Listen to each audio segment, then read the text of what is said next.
When you're outsourcing content creation to freelancers, the first thing you need to do is weed out unqualified candidates by tossing out everybody who fails to follow your instructions to the letter.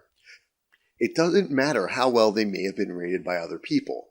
One of the problems with feedback on freelancer sites, or on places like Amazon or eBay for that matter, is that it's difficult to verify and hard to tell what's real and what's phony.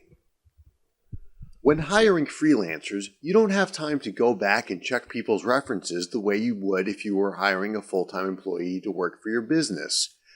In fact, one of the best things about using freelancers is that there are so many of them out there that you can always go back and get another one if it doesn't work out.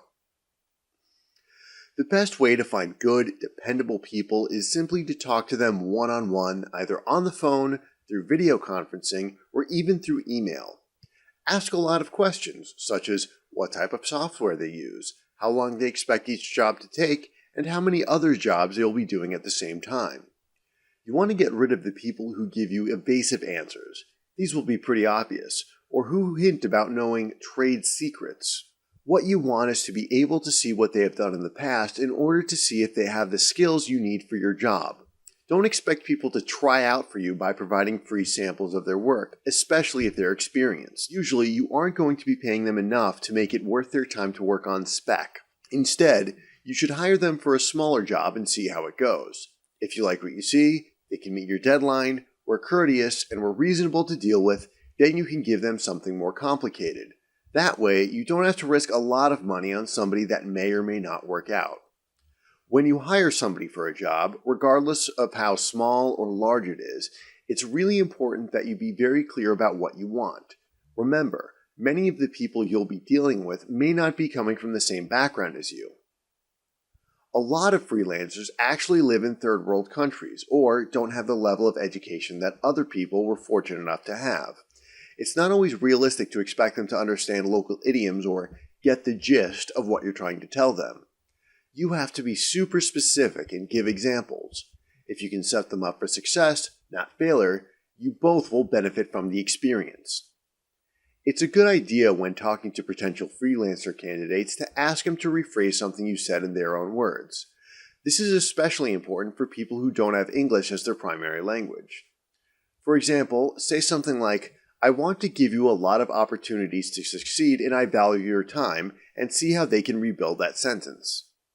One word of caution. A lot of freelancers will ask you to post a testimonial on their recruitment profile or leave positive feedback the moment they finish the job you assigned them. Sometimes freelancers will even ask you to pay them before you've even had the chance to review their work. Don't allow yourself to be bullied into doing either of these things. Don't forget, you're the employer in this situation and they are the employee.